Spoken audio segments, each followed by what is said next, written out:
Hi everyone, welcome back to IIT Ashram. मैं हूं सौम्या और आज हम कंटिन्यू कर रहे हैं हमारे केमिस्ट्री ग्रेड 8 के टॉपिक के साथ, जो कि है कोल एंड पेट्रोलियम।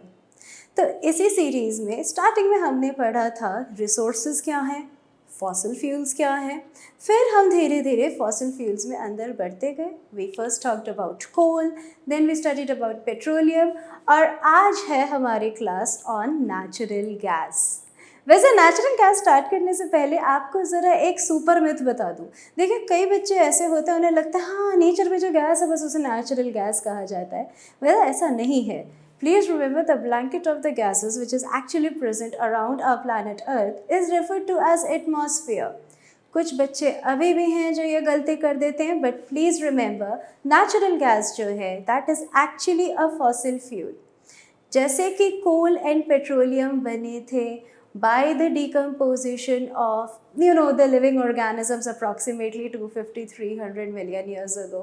बस उसी टाइम पे जो डिकम्पोजिशन रिएक्शंस हो रही थी उनमें से कुछ कुछ गैसेस भी निकल रही थी और वो ट्रैप होती चली जा रही थी। ये जो ट्रैप्ड गैसेस हैं और भी जो बायोजियोकेमिकल साइकिल्स चल रही हैं उनमें से भी जो निकली हुई गैसेस जो कि ट्रैप होती जा रही हैं, and literally see it has taken a very long period of time, so they are being referred to as again fossils fuel, क्योंकि इसे जब जलाते हैं तो अगेन इसमें से काफ़ी अच्छी मात्रा में हमें एनर्जी प्रोवाइड हो रही है, right. So remember everyone, natural gas is not like the nature वाली गैस, नहीं, ऐसा नहीं है, ये फॉसिल फ्यूल ही है, ठीक है। अब ये होती कैसी है, चलिए इसके बारे में थोड़ा सा जानते हैं। So natural gas is a highly flammable gaseous hydrocarbon. देखिए, इनफ्लेमेबल कहते हैं, क्यों? क्योंकि इनके जो इग्निशन टेम्परेचर यानी कि जलने वाला जो टेम्परेचर है, कब ये बर्न करना शुरू करेंगे, ये काफ़ी लो होते हैं, usually less than 100 degree Celsius, बहुत जल्दी आग पकड़ जाते हैं, ठीक है। और इन जनरल ये गैसेज हैं। इसमें सबसे बड़ा कॉम्पोनेंट 80 to 85% कॉम्पोनेंट कौन है? मीथेन, ठीक है। मीथेन आपको याद है केमिकली कैसे लिखते हैं? CH4, yes, 1 carbon only if you notice. तो काफ़ी हल्की गैस है, ठीक है। इसकी इन जनरल कोई स्मेल नहीं होती है, कलरलेस होती है ये वाली गैस, ठीक है। Now as I mention to you, ये निकल तो रही है अंडरग्राउंड से ही, बट आज की डेट में इसके सोर्सेस किस तरीके से हैं? थोड़े डिफरेंट सोर्सेज हैं और उन पे हमने अलग अलग नाम दे दिए हैं नेचुरल गैस के लिए। तो एक आपको याद होगा, हमारा जो लास्ट सेगमेंट था पेट्रोलियम, उसमें हमने पढ़ा था अबाउट ऑयल ट्रैप, याद है? यस, हमारी पहले तो रॉक लेयर थी, ठीक है, उसमें फिर बीच में जो वाटर टेबल था वो आ रहा था, वो वाले पानी के ऊपर ऑयल की लेयर थी। क्यों? क्योंकि ऑयल की डेंसिटी पानी से कम होती है, करेक्ट। और उसके भी ऊपर गैसेस थी, that is nothing but the natural gas layer. याद है वो जस्ट डूम के जस्ट सबसे ऊपर वाला जो पार्ट था, रॉक कैप के जस्ट पास जो था, तो वो भी एक सोर्स है जहाँ से नेचुरल गैस मिल रहा है। But also we have different other areas from which we are actually getting natural gases. तो जस्ट इमेजिन करिए, देयर आर दीज रॉक्स जिनमें स्पेसेस हैं और उन स्पेसेस के अंदर ये गैसेस जो कि इतने सालों से बनती जा रही हैं वो ट्रैप होती जा रही हैं, ठीक। और उन्हें हम कैसे निकाल रहे हैं? ड्रिलिंग करके ही निकाल रहे हैं, ठीक है। वही सेम पंप्स हैं, प्रेशर पंप्स हैं, आप नीचे ड्रिल कर रहे हैं, पाइप लगा रहे हैं, उसे प्रेशर से बाहर निकाला जा रहा है। तो ये तो बड़ा कन्वेंशनल लग रहा है सुनने में कि कहीं रॉक है बस उसमें गैस ट्रैप्ड है। यस, उसी का नाम है कन्वेंशनल नेचुरल गैस। तो एक बार जल्दी से पढ़ लेते हैं। In some places natural gas moved into large cracks and spaces between the layers of what? Between the layers of the overlying rock, correct. Now such type of gas reservoirs are referred to as conventional natural gas, okay। चलिए इसके बाद दूसरा है let's say the unconventional natural gas। अच्छा, unconventional मतलब थोड़ा सा कुछ डिफरेंस है यहाँ पे। तो देखिए इधर क्या हो रहा है, हम ऐसी सेडिमेंट्री रॉक्स के बारे में डिस्कस कर रहे हैं जिनमें पोर्स, ठीक है, जो स्पेसेस थे वो काफ़ी छोटे थे। ये होते भी थोड़ी ज़्यादा डेप्थ पे हैं कंपेरेटिवली, ओके। एक इसका क्लासिक एग्जांपल है shale. Shale is actually a sedimentary rock और उसके छोटे छोटे पोर्स में ये नेचुरल गैस एक्चुअली ट्रैप्ड है। तो देखिए इसका नाम हमने देखिए क्या रखा है, टाइट गैस, छोटे छोटे पोर्स के अंदर है, correct, and it is also called as the shale gas if you see here, right. अच्छा, ऑयल ट्रैप वाला जो मैं आपको बता रही थी कि क्रूड ऑयल के ऊपर वो तैर रहा है, ऑब्वियसली क्योंकि उसकी डेंसिटी कम है, ना तैर रहा है एग्जैक्टली, ठीक है, बट याद रखिए ये एसोसिएट हुआ है क्रूड ऑयल के साथ, तो इसलिए इसका नाम क्या रख दिया हमने, एसोसिएटेड नेचुरल गैस। तो क्विकली एक बार इसको भी रीड कर लेते हैं, natural gas occurs with deposits of crude oil and such type of natural gas is being referred to as associated natural gas. Okay, now these are found in both onshore and offshore petroleum fields. Onshore field मतलब कौन सी है, जो कि आज की date पे land में है, right, under the ground but they are on the land, right, so onshore field. और आज की डेट में भी अगर वो सी बेड के नीचे हैं, करेक्ट, तो उसे ऑफशोर फील्ड कहा जाएगा। दोनों ही जगहों से हमें नेचुरल गैस मिल रही है और वो वाले का हम क्या नाम दे रहे हैं, एसोसिएटेड नेचुरल गैस। अच्छा, एसोसिएट के तरह कोई नॉन एसोसिएटेड गैस भी है? वेल यस, बिल्कुल है। देखिए कुछ ऑयल वेल्स ऐसे होंगे जहाँ पे शायद आपको ऑयल ना मिले, राइट, बट गैस होगी, तो ऐसे वाले रिजर्वायर में से आपको क्या मिल रहा है, non associated gas, correct. See quickly read through it, there are also reservoirs which contain the gas but no oil. Okay, so this gas is termed as non-associated gas. It is coming from reservoirs which were connected with some unknown sources of liquid petroleum, but आज के date में वहाँ petroleum शायद नहीं है, तो इसके लिए एक दूसरा टर्म भी हम दे देते हैं, dry gas. Okay, so non-associated or let's say the dry gas, right? And finally please remember, जब कोल बन रहा था तो उसके साथ भी तो नेचुरल गैस ट्रैप हो रही थी। तो यस, कोल सीम्स मतलब जहाँ पे कोल के रिजर्वायर्स हैं वहाँ पर जो हमें सोर्सेज मिल रहे हैं नेचुरल गैस के, उन्हें हम क्या बुला रहे हैं, कोल बेड मीथेन। मीथेन क्यों? क्योंकि इसमें भारी मात्रा में मीथेन होती है, right. The majority component of the natural gas is actually methane gas. Methane है, ईथेन है, प्रोपेन है, और भी बहुत सारी गैसेस का मिक्सचर है इसमें, बट मेजॉरिटी कौन है, मीथेन, ठीक है। थोड़ा उसका कम ज़्यादा लाइक परसेंटेजेस में very, but again who will be the most making up the component part here? It is going to be methane only, right? The majority portion methane का ही रहने वाला है। तो चलिए, ये तो हो गए ऐसे सोर्सेज जिनके बारे में हमें पता है और हम ड्रिल करके निकाल पा रहे हैं नेचुरल गैस को, बट क्या यही हमेशा से रहा है? No, let's come to a little bit history. काफ़ी एक्साइटिंग है। अच्छा, हिस्ट्री पे जाएंगे, एक बार ज़रा देख लें अभी जो हमने रीड किया about this different sources of natural gas. Okay, let's move to this. चलिए, ये इस वाले से शुरू करते हैं यहाँ पे। ओके, देखिए यहाँ पे आप इतने पोर्शन में नोटिस करिए, आपको वो ऑयल ट्रैप वाली एरिया तो दिख रहा है, बट ऑयल नहीं है ना। ओहो, okay, so this is a conventional non-associated gas reservoir.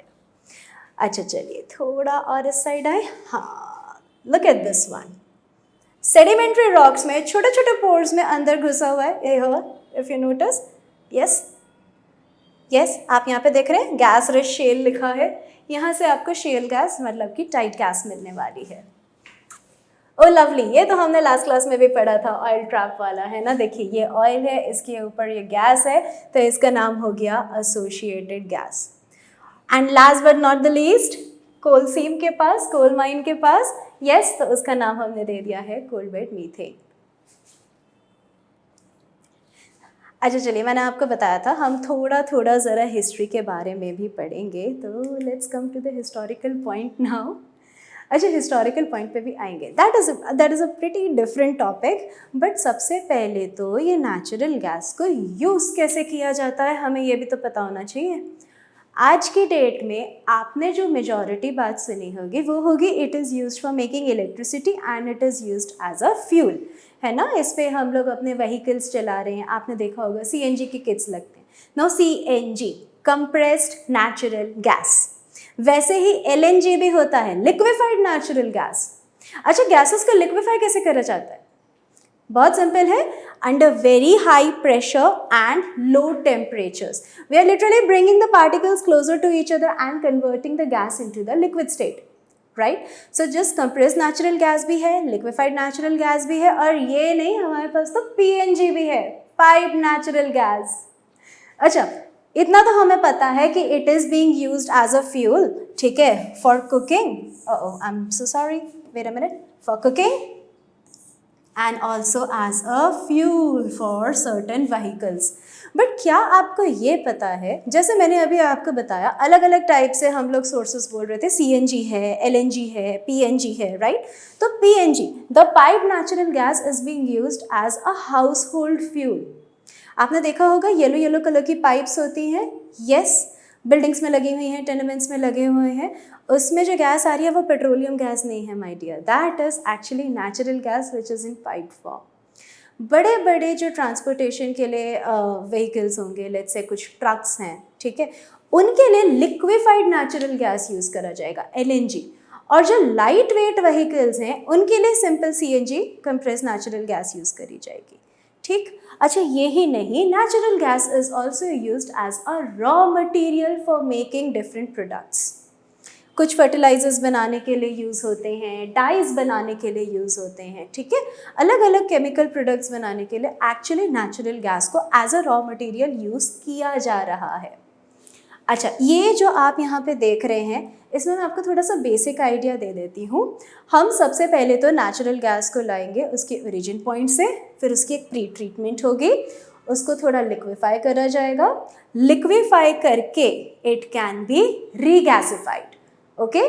काफ़ी हद तक इसका प्योरिफिकेशन भी हो गया है, and now this natural gas is used in industries, in different power plants and in the residential areas. Apart from this, the liquefied natural gas itself can be used as a fuel for transportation, for ships, as you can see trucks, buses, that is the bigger vehicles. Okay, and NGL, इसमें और भी कुछ gaseous components होंगे जो कि gas processing और अलग अलग प्रोडक्ट मेकिंग्स में काम आएंगे, ओके? तो देखिए, boil gas, sorry boil of gas है, पाइपलाइन है, बायोगैस है, फ्लेयर, वेल्स, ये जो सब चीज़ें लिखी हैं ये आप हायर क्लासेस में डिटेल्स में पढ़ेंगे, ठीक है? जैसे देखिए, वेल्स एंड फ्लेयर्स में से निकाल के उसको लाया गया, फिर उसको प्री ट्रीटमेंट में ले गए, ठीक है, फिर बायोगैस भी थी, पाइप्स यूज़ करे हैं आपने, बॉयल गैस ऑफ्स यूज़ करे हैं, वो जाके आपके लिक्विफैक्शन एरियाज तक गए हैं। So that is a very long process, we are not going into those details yet. अच्छा, now I told you about PNG, pipe natural gas, जो कि हमारे घरों में आ रही है। अब ये काफ़ी सेफ है एक्चुअली इस्तेमाल करने में। कैसे? आपने नोटिस किया होगा, बस उसमें एक सिंपल सा नॉब होता है, जब यूज़ करना नॉब खोल दिया, जब यूज़ नहीं कर रहे नॉब बंद कर दिया, तो safety precaution is a win win. अच्छा, फिर आपने देखा होगा इस तरीके का, यहाँ पे देख रहे हैं, यस, इस तरीके का एक वहाँ पे मीटर लगाया गया होता है। चलिए थोड़ा सा बड़ा कर देते हैं आपके लिए। इस मीटर पे रीडिंग आती है, तो गैस एजेंसी वाले हमारे घर आते हैं, मीटर पे रीडिंग देखते हैं आपने कितने यूनिट्स यूज़ किया है, और उस हिसाब से हमारी बिलिंग प्रोसेस होती है।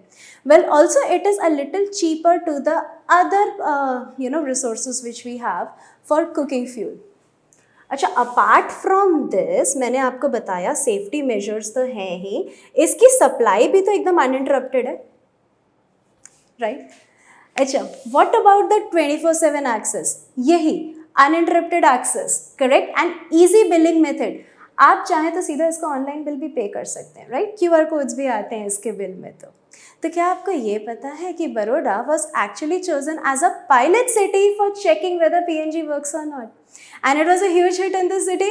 और यहाँ से इस पर्टिकुलर पायलट प्रोजेक्ट को आज बहुत सारे सिटीज़ में फाइनली यूज़ किया जा रहा है। Oh great. अच्छा, अब हमने सुना है कि नेचुरल गैस को as a clean burning fuel कहा जाता है, राइट? बट क्या हमेशा से ऐसा था? No, not exactly. We do have documentation from certain historians, travellers and also from different cultures. अब आपने एक कंट्री का नाम सुना होगा, अजरबैजान, जिसकी कैपिटल है बकू। तो ये जो वर्ड्स हैं ये एक्चुअली मीन क्या करते हैं पर्शिया और पर्शियन डिफरेंट लैंग्वेजेस में? Well, it actually means the land of fire.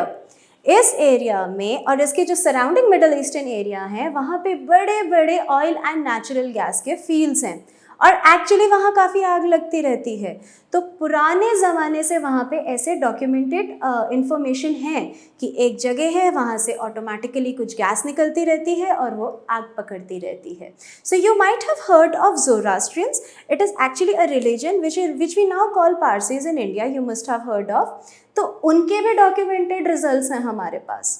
उनके कुछ ऐसे फायर टेम्पल्स बनाए गए थे जहाँ पे ये नेचुरल फायर थी। अच्छा, ये तो चलिए थोड़ा मिडिल ईस्ट पोर्शन की हमने बात करी। चाइना में भी ये सब पाया गया है। अप्रॉक्सीमेटली 211 BC में they were also able to find natural gas reserves at approximately 150 metres depth और उन्होंने बैम्बू स्टेम्स को यूज़ करके उसको एज अ पाइपलाइन यूज़ किया था। इमेजिन। अच्छा, हम आज की डेट में जो बात करते हैं कि ड्रिल करके निकाला जा रहा है, this had again started in the northern America in the United states. ठीक है, दिस वाज इन फ्रीडोनिया करके एक जगह है न्यूयॉर्क के पास। This was the first time when actually natural gas was used for lighting purpose, that is for creating electricity and also as a cooking fuel. So this is how we came from history to today's point. अब ये gas है कैसी, मैंने आपको बताया, colourless है, odourless है, right, और इसे हम एक क्लीन बर्निंग फ्यूल का नाम देते हैं। अब ऐसा क्यों है? That is again a story. So remember I told you the major component here is methane. काफ़ी कम अमाउंट का कार्बन है, आप नोटिस करिए, इसकी एफिशिएंट बर्निंग है। Now see, it's a very nice fuel on certain parts. Number 1, जब आप इसे जलाएंगे इसमें से पॉल्यूटेंट तो निकलेंगे, कार्बन डाइऑक्साइड, वाटर वेपर तो निकलना ही है, बट काफ़ी कम अमाउंट में as compare to petrol and diesel and different other petrochemicals and hydrocarbons. Not just this, being a gaseous fuel, it is actually not giving any solid residue, right? इसमें unburnt carbon या ash वाले residues नहीं बन रहे हैं. So it is complete, a comparatively cleaner burning fuel if you notice. Okay, what actually makes it an ideal fuel to be used? So it is also cheaper as compared to the other alternatives. और यही नहीं, आप देख रहे हैं यहाँ पे एक word लिखा है calorific value. इसका क्या मतलब होता है? अगर आपके पास 1 किलो फ्यूल है और आप उसे जला रहे हैं, आप देख रहे हैं इसमें से कितनी एनर्जी मिल रही है, ठीक है, ये उसका कैलोरीफिक वैल्यू आपको बता देगा। नाउ इफ यू नोटिस कितनी एनर्जी मिल रही है, well actually natural gas petroleum product से ज़्यादा एनर्जी दे रही है। एंड सी, इसमें गैशियस पॉल्यूटेंट्स भी कम बन रहे हैं, वो सॉलिड वाले रेसिड्यूज भी नहीं बन रहे, कंपेरेटिवली क्लीन भी है, चीप भी है। अच्छा, स्टोर करना इसको इजी है, ट्रांसपोर्ट करना इसे इजी है, right? So there are so many ways through which it is actually being referred to a good alternative fuel. Alright, apart from this, we also know about PCRA. अब PCRA का पहले तो आपको full form आना चाहिए, ठीक है? PCRA stands for Petroleum Conservation Research Association. Now this is an agency which is in India. इन्होंने क्या किया है, इन्होंने गाइडलाइंस दी हैं। किस बेसिस पे? देखिए, फॉसिल फ्यूल्स जो हैं वो तो लिमिटेड हैं, हमें उन्हें जुडिशियसली यूज़ करना है। क्यों? ताकि हमारी जो फ्यूचर जनरेशन्स हैं वो भी इसका इस्तेमाल कर पाएँ। सो PCRA has come with very very basic guidelines which are actually indicating us towards how to judiciously use the fossil fuels and also how to actually cut on different emissions which actually lead to pollution. अच्छा, कुछ मैं आपको इसके guidelines बताती हूँ, ठीक है? आपके पास व्हीकल है, उसको आप रेगुलरली सर्विस कराते रहिए। क्यों? ताकि उसकी फ्यूल एफिशिएंसी अच्छी रहे, गाड़ी अच्छे से चलती रहे, उसमें पोल्यूशन कंपेरेटिवली कम निकलेगा। अच्छा, टायर्स में प्रेशर सही से होना चाहिए, मतलब टायर में हवा प्रॉपरली भरी होनी चाहिए, जितनी बोली उतनी, करेक्ट? ये भी आपकी फ्यूल एफिशिएंसी में मदद करता है और कार की मेंटेनेंस अच्छी रखता है।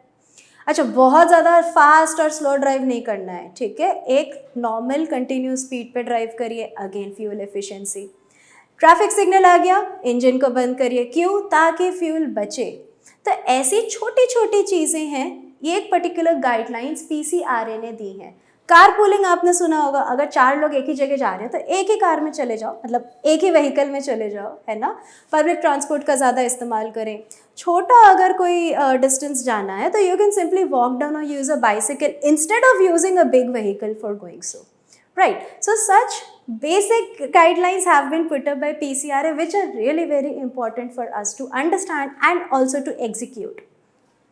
अच्छा चलिए अब सर आप कुछ इंटरेस्टिंग पॉइंट्स पे आया जाए। Wow, fire.